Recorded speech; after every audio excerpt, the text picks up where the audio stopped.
public et une action encore plus forte en termes de biodiversité. Avant de retrouver Virginie et ses invités sur le plateau, je vous propose tout d'abord de regarder ce reportage. On se retrouve en direct dans 4 minutes.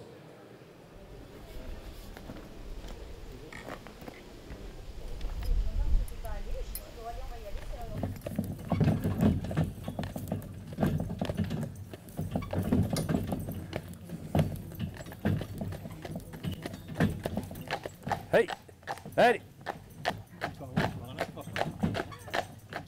La Camargue gardoise est un territoire essentiellement composé de zones humides. Alors quand on dit zone humide, tout de suite on pense forcément à marécages, marais, etc. Effectivement, il y en a, mais il n'y a pas que ça. On peut y trouver aussi des zones agricoles sur lesquelles on pousse le riz, la vigne, certains pâturages aussi, hein, qui sont issus de la culture locale, en l'occurrence la course camarguaise et l'élevage de taureaux et de chevaux. Et puis toute une bande qui est, je dirais, littorale, qui, elle, subit les influences de la mer avec des échanges réguliers entre les étangs et cette fameuse mer Méditerranée. Le syndicat mixte de la Camargue gardoise a été créé en 1993 pour justement prendre en compte l'ensemble des problématiques liées au partage de ce territoire et au maintien de la vie économique tout en préservant l'environnement. Notre travail, le travail du syndicat, est de justement faire comprendre aux gens qu'on peut concilier les deux sans pour autant se priver de profiter de ce qu'offre ce territoire. Le grand site de France de la Camargue gardoise a été labellisé depuis fin janvier 2014. C'est une distinction qui est donnée par le ministère de l'Environnement. Il n'y a uniquement que 11 sites en France qui l'ont.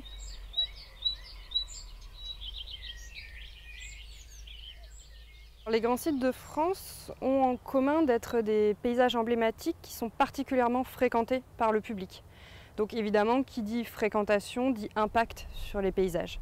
Donc mener une opération grand site, c'est aussi informer les visiteurs, le public qui est donc nombreux sur ces sites-là, de l'importance qu'il y a à préserver ces paysages. Et pour ça, rien de tel que l'explication, la pédagogie.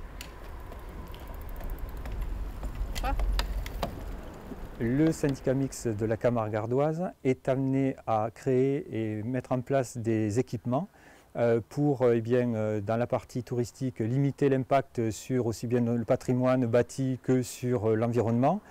On peut le trouver sur le site de la Tour Carbonnière. On le rencontre aussi sur le site du Scamandre par ces 3 sentiers de randonnée qui sont positionnés sur platelage pour éviter donc que les gens se promènent directement dans les marais.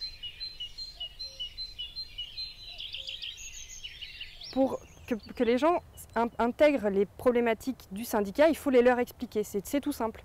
Et pour ça, le syndicat ouvre un nouveau centre d'accueil du public, la Maison Grand Site, embauche des animateurs, des guides naturalistes qui vont expliquer, traduire ce langage institutionnel qui est porté par les grands sites de France et le syndicat mixte en langage tout public. La labellisation du grand site de France qui a été donc attribuée au syndicat de la Camargue gardoise a une durée de vie de 6 ans. Il faudra que pendant cette période, nous soyons capables de faire évoluer ce label à travers de nouveaux projets, de nouveaux édifices, de nouvelles études. Il va aussi y avoir de futurs projets qui vont sortir de terre. On parle du phare de l'Espiguette, on parle du fort de Péquet. C'est quelque chose qui va se dessiner dans l'avenir et tout du moins au bout de ces 6 ans pour que la Camargue puisse conserver ce label qui est un gage de qualité en termes d'écotourisme. Allez, allez.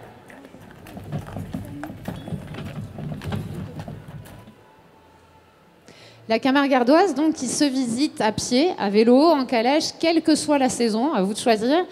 Pour en parler aujourd'hui sur le plateau, je reçois Carole Toutain. Bonjour Carole. Bonjour Virginie. Donc vous êtes chargée de projet au syndicat mixte de la Camargue gardoise, dont nous avons parlé pendant le petit sujet.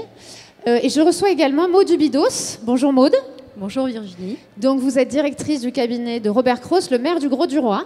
C'est ça, tout à fait. Votre commune fait partie des 8 communes qui sont concernées par le territoire de la Camargue gardoise. Complètement. On va commencer avec vous, Carole. Est-ce Oui. qu'on peut déjà commencer par délimiter un peu ce périmètre de la Camargue gardoise, puisqu'on entend parler de Camargue. Mais la Camargue gardoise, elle démarre à l'est. On peut dire c'est le Petit Rhône.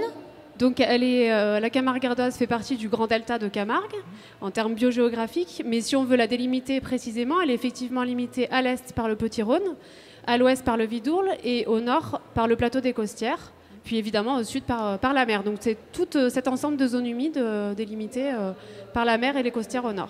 Donc des paysages, on l'a vu dans le reportage et puis dans les images qui défilent, des paysages très variés. Il y a vraiment différents types, des prairies, des lagunes, des étangs. Voilà, est-ce que vous pouvez nous décrire un petit peu les différents paysages ?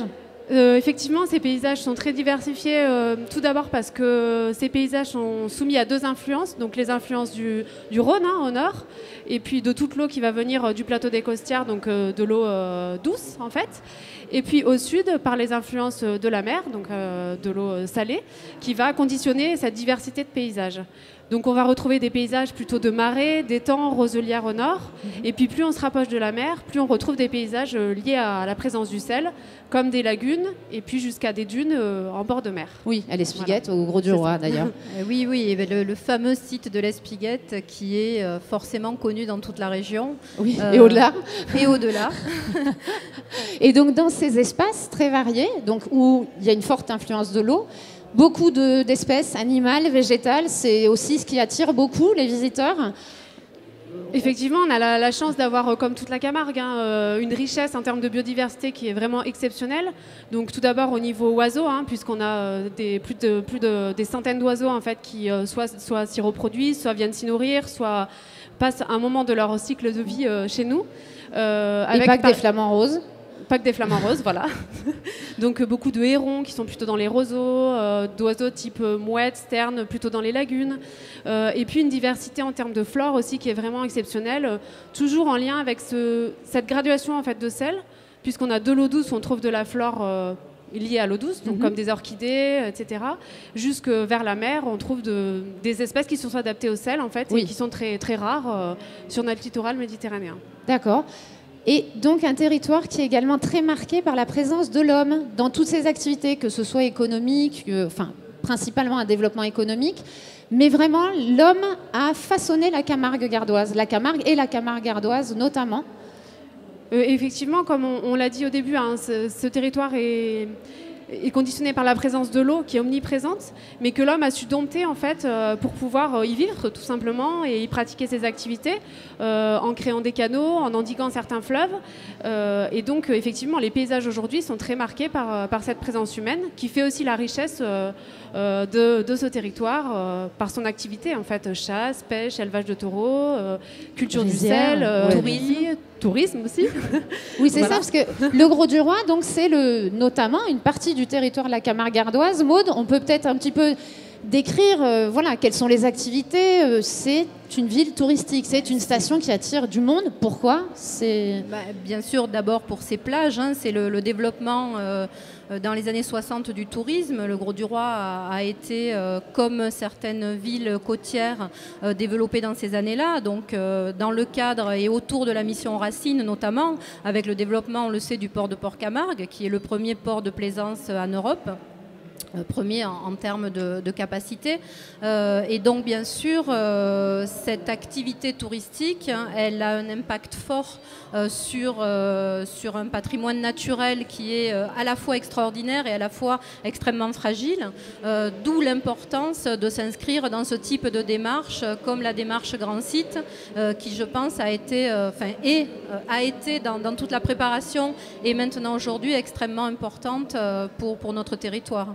Oui, parce que la pression touristique, elle se retrouve à l'échelle de toute la Camargue gardoise. Alors après, il y a différents niveaux de pression, mais en tout cas, c'est ce qui a amené les communes à créer le syndicat dont on parlait tout à l'heure dans le reportage, et puis ensuite à s'inscrire dans une démarche Grand Site.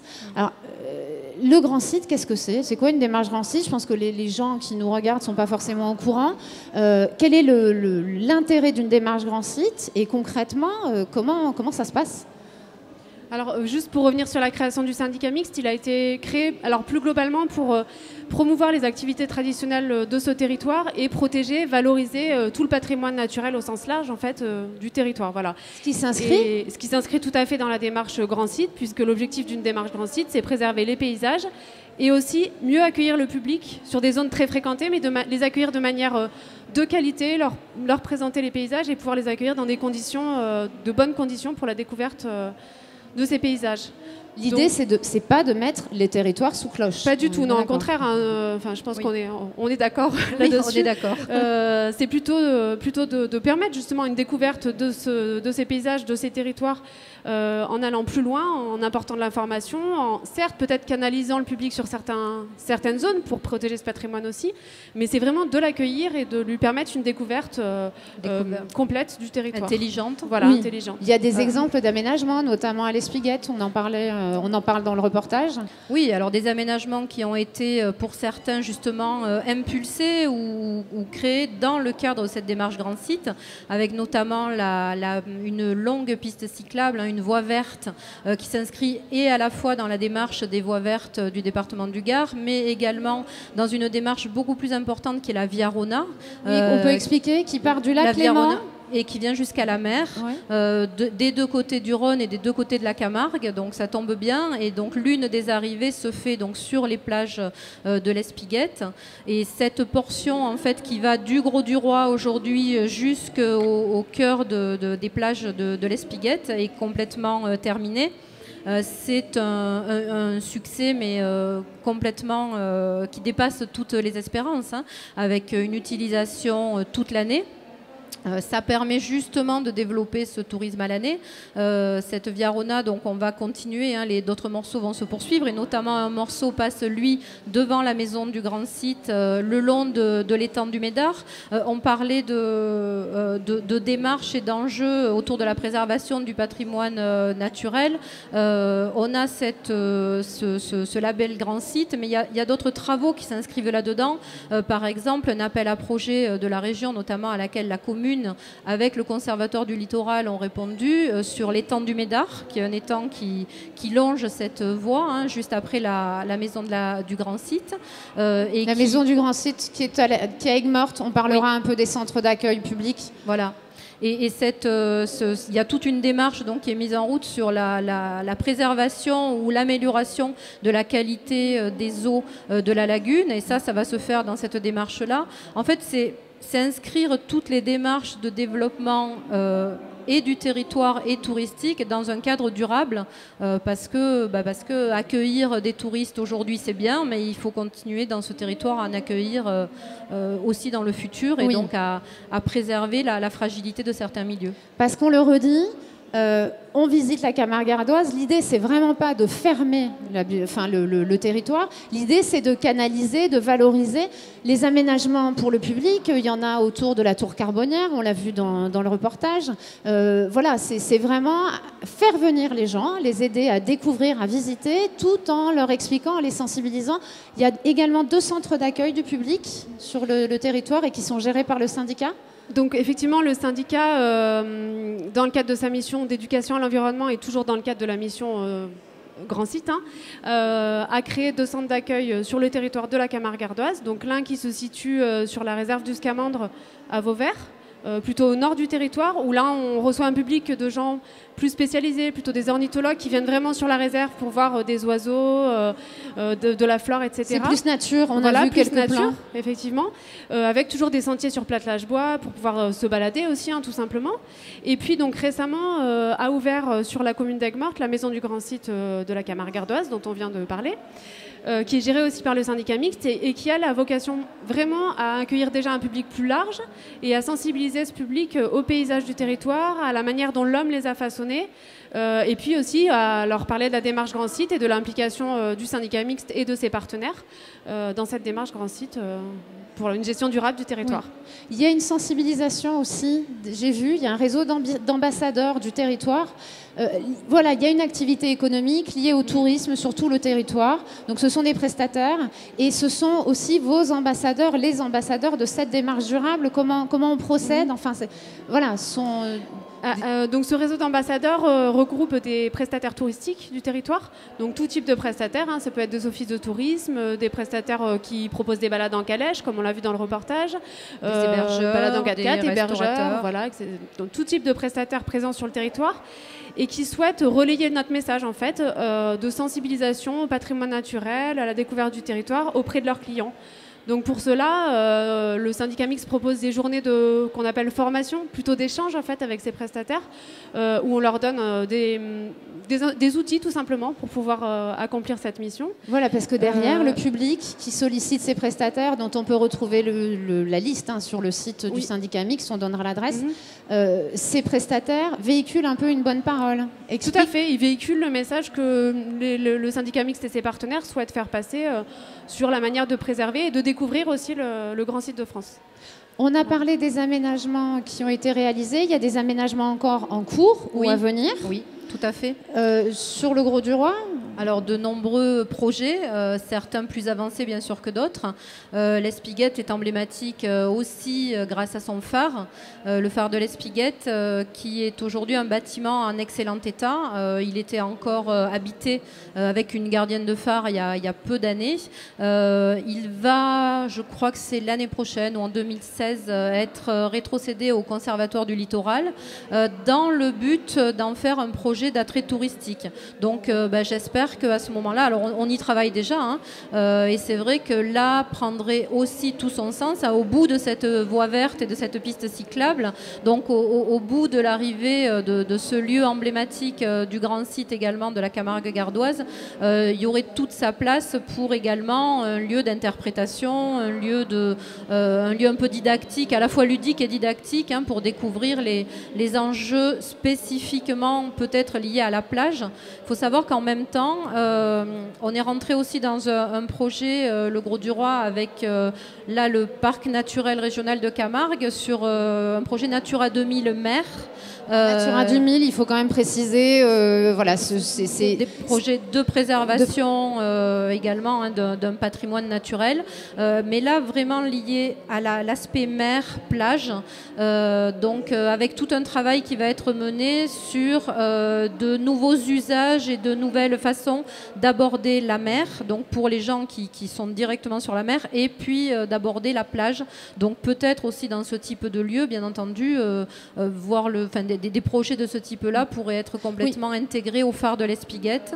Il y a un autre projet, alors toujours avec le Conservatoire du Littoral, complètement de l'autre côté du Grau-du-Roi, hein, sur la partie, alors on quitte un peu l'Espiguette, mais on voit aux abords du Vidourle et donc de l'Hérault et de la Grande Motte, on a tout un espace là qui a été laissé, c'est un peu une friche aujourd'hui, entre guillemets industrielle, quasiment, oui, elle ne fait pas quasiment, mais sur la frange littorale, puisque c'est le site de l'ancien hôpital qui a été reconstruit juste à côté. Voilà, reconstruit à côté. Quand on emprunte la piste cyclable de la Grande Motte jusqu'au Grau-du-Roi, on passe devant l'ancien bâtiment. Voilà. Et puis, il y a eu la reconstruction d'un bâtiment certainement plus fonctionnel, etc. Mais il reste cette friche. Alors, il reste une friche qui, bien sûr, comme toute friche, s'est extrêmement dégradée dans les dernières années ou dans les derniers mois. Et donc là, il y a un projet de renaturation du site. Donc c'est pareil, c'est des travaux qui sont menés actuellement avec le Conservatoire du Littoral et qui, bien sûr, sont en cohérence avec tout cet aspect. Le Grau-du-Roi a vraiment la volonté d'inscrire son développement touristique dans ses démarches de développement durable et dans ses démarches liées au fait de porter. C'est aussi c'est des droits et c'est des enjeux, c'est un appui d'être labellisé grand site, mais c'est aussi un devoir finalement. On ne l'a pas précisé, on n'est pas arrivé jusque-là, mais cette démarche grand site qui a été menée pendant combien d'années ? Donc on a le syndicat et ses partenaires toujours ont travaillé sur la préparation de l'obtention du label pendant 15 ans. Oui. Donc c'est assez conséquent, avec un engagement très fort de Jean Denat, qui était le président du syndicat à l'époque. Qui était à l'origine d'ailleurs. Pas à l'origine du syndicat, mais qui est à l'origine de la démarche Grand Site. Voilà.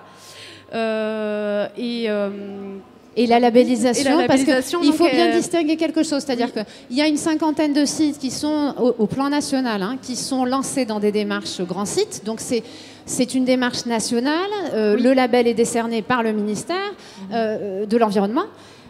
Après, il n'y a que 14 sites en France qui ont été labellisés Grands Sites de France. Le 14e, c'est la Camargue gardoise. C'était en janvier cette année. Dans la région, on en a 4 des grands sites. Le Canigou, le Pont du Gard, Saint-Guilhem-le-Désert et la Camargue gardoise. Donc c'est quand même assez exceptionnel. Oui, tout à fait. C'est une reconnaissance, pour le territoire qui est vraiment exceptionnelle, comme vous venez de le dire. Mais une reconnaissance qu'on obtient pour 6 ans seulement, entre guillemets, je vais dire, puisque pendant ces 6 ans, on doit prouver qu'on est à la hauteur en fait, de ce label qui nous a été décerné. Et dans 6 ans, il nous faudra faire un bilan et redemander ce label auprès du ministère de l'écologie. Donc ça veut dire que pendant 6 ans, il faut travailler encore à s'améliorer. Il faut continuer à travailler et tous ensemble. Voilà.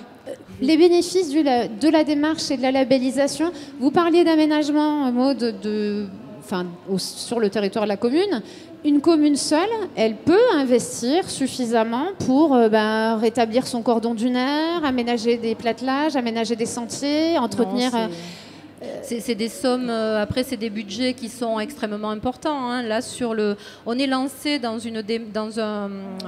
maintenant des travaux, on est dépassé complètement le stade du projet sur l'aménagement. Là, si je reviens sur la zone de l'Espiguette, avec à la fois donc des choses qui se voient, je vais dire directement que le public va pouvoir appréhender. Hein.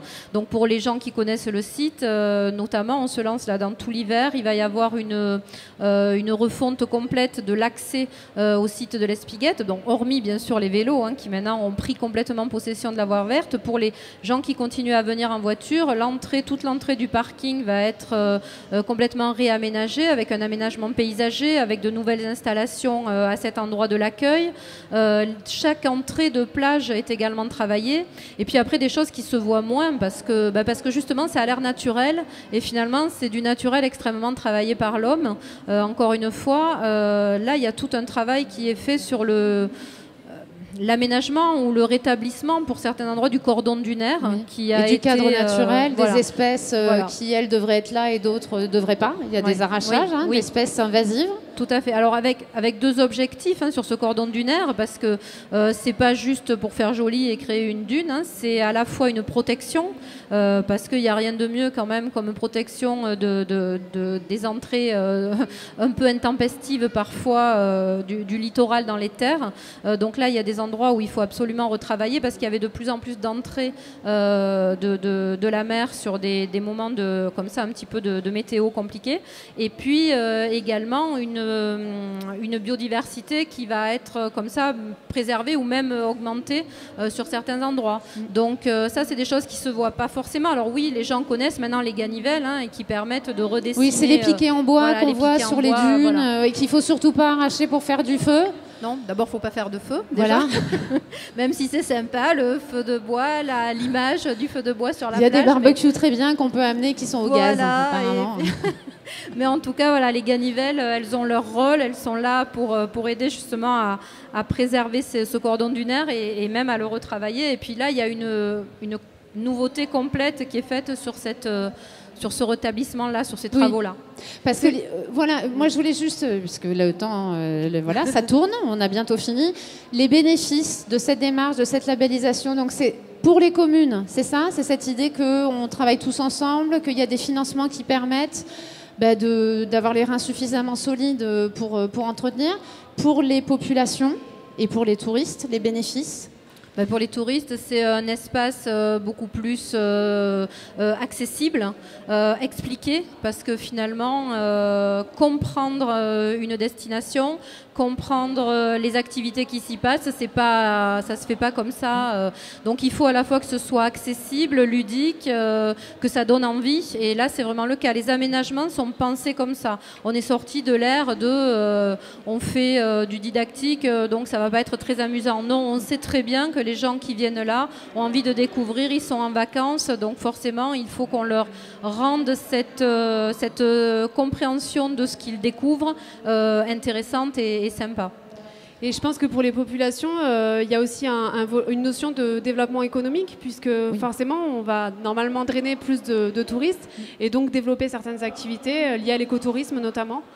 Donc voilà, ça Oui, peut être ça oui. aussi en termes d'apport Oui, voilà, localement. C'est en faut termes continuer à d'image, vivre. c'est quand même un bénéfice de pouvoir afficher ce grand site parce que ce n'est pas qu'un mot comme ça. Derrière, il y a du travail. Et puis, ça oblige quelque part, ce que je dis, à réfléchir à des travaux en cohérence. Donc, c'est vrai que le Grau-du-Roi a vraiment envie aujourd'hui de positionner son Oui, c'est ce que son j'allais vous image. dire. Pour le Grau-du-Roi, qui est quand même une station connue, Oui. très connue, Alors, ça a amené une réflexion au sein de votre équipe Oui. municipale. Enfin voilà, ça a Mais changé les projets. Le Grau-du-Roi est une station à la fois connue, extrêmement connue, mais avec une image un peu floue finalement. Et là, il y a une vraie volonté aujourd'hui de positionner le Grau-du-Roi sur ces 3 piliers qui sont la pêche. Il ne faut pas oublier que le Grau-du-Roi, au-delà du tourisme, c'est quand même le 2e port de pêche en Méditerranée, avec aujourd'hui une flotte de chalutiers encore pas loin de 20 chaluts. Il y a toute une activité économique à ce niveau-là et c'est donc important que les gens puissent accéder aussi à ça. Donc il y a un grand projet sur l'autre phare du Grau-du-Roi, une cité à de la l'entrée. pêche et Ouais. des pêcheurs. Et tout ça est en lien en fait avec une cohérence de faire du tourisme intelligent et du développement autour de ça. Donc les voies cyclables, le déplacement doux et un accès à la compréhension du territoire qu'on rencontre. Pour pouvoir continuer à profiter de la Camargue gardoise. Donc je disais, la Camargue gardoise, on la visite principalement de préférence à pied, à vélo, en calèche. Enfin, il y a vraiment des moyens de la visiter tout en respectant le site par toute saison. Oui. Et en particulier en ce moment, l'hiver, au printemps. Toutes les saisons sont intéressantes. Oui, je pense. toutes ces activités, Oui. justement, ces voies vertes, notamment, permettent de la découvrir, notamment en ce moment ou même en plein hiver. Enfin, je veux dire, on n'a pas non plus des hivers extrêmement rigoureux, donc il y a beaucoup d'activités. C'est donner aussi envie aux gens qui vont venir simplement l'été, peut-être pour faire simplement de la bronzette ou du kitesurf, de revenir à d'autres moments pour faire du cheval ou du vélo, ou voilà. De la calèche.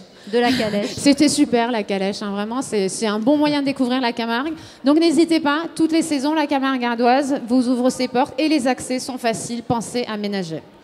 Et on peut même les visiter, je crois, depuis la mer, puisqu'il y a un très bel endroit, la plage de l'Espiguette, en bateau, les Prises des Salins, un petit peu plus loin. Ce sont des endroits remarquables. Merci beaucoup, mesdames. Merci Virginie. Merci Carole.